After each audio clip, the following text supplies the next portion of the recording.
Hi guys. Uh, Sorry if I'm a little quiet because my brother's still sleeping, but happy Easter. And so last night I went on a ghost tour. It was really cool. So I took voice memos so I can remember them. And the first stop we went to in Virginia, Williamsburg, was this church that is believed to have one ghost, and there was this man, and his wife. They lived happily, and and then the wife got ill and passed away, and the man went away to get a gravestone, and the man took 2 years and came back with another wife. And then once the wife got buried, bad stuff has been happening to the church. I have a photo right here, and there's been slamming, there's been dark figures, there's been some noises, but the church is still open today.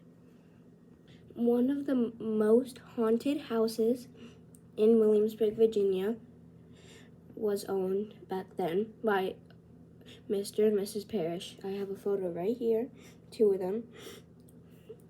And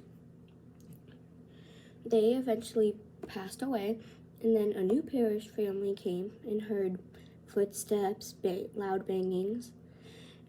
And then one day, they both heard a demonic voice, and they eventually passed ill. And then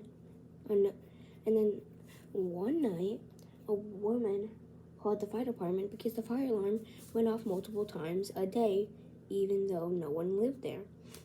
So the fire department came. There was no fires, so the firemen went down in the basement to check if there was a fire down there. And that was the worst spot possible to be in that house.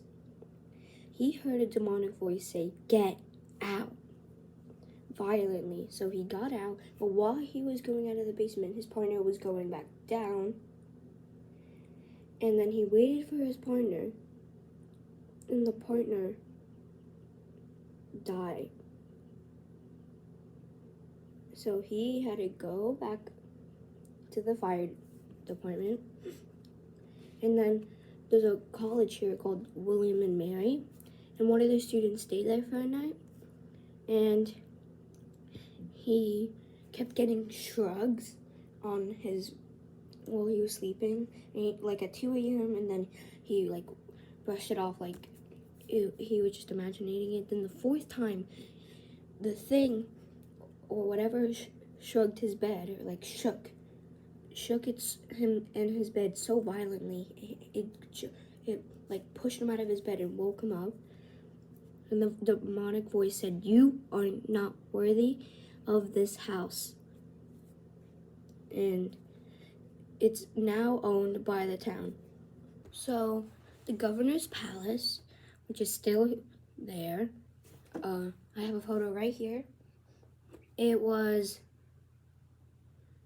really big, but it took 5 years to build, and then it mysteriously burned down, and then a random dude paid $500,000 to rebuild it, and then it was rebuilt. And then there's this hospital down the street. We'll talk about that later. So there was this couple that thought it was a good idea to have a picnic on the inside of the governor's walls, which is also trespassing. And the man helped the girl get over, and she got there and let a loud crying scream, and then he came over and saw a metal man with a metal individual with a metal blade, and he cut the girl's throat open right in front of her and walked off and ran off laughing. And they caught him eventually, but he was an escape from the mental hospital I was talking about earlier, and was mentally ill, so that's probably why he had the blade in his hand, because he was mentally ill. Excuse me. So the last place that was in my tour was a theater, but it wasn't always a theater, it was a warehouse owned by this woman named Ware, like Where's her house.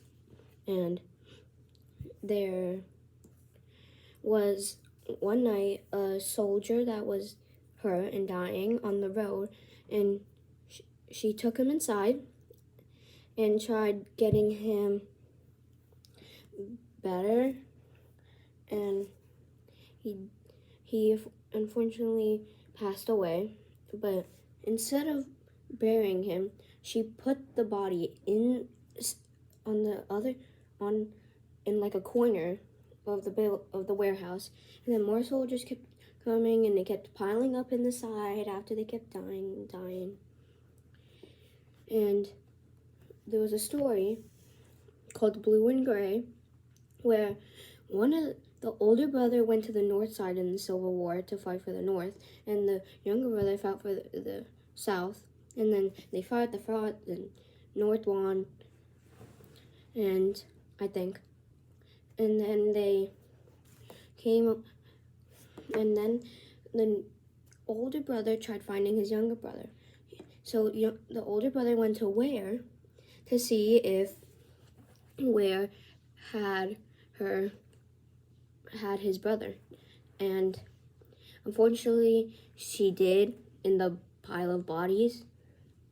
And then the older brother fell ill and passed away, and now they both haunt that theater, but they're not harmless. They only make water run where it doesn't run anymore, or door sounds, or where there isn't doors anymore, or was never any doors.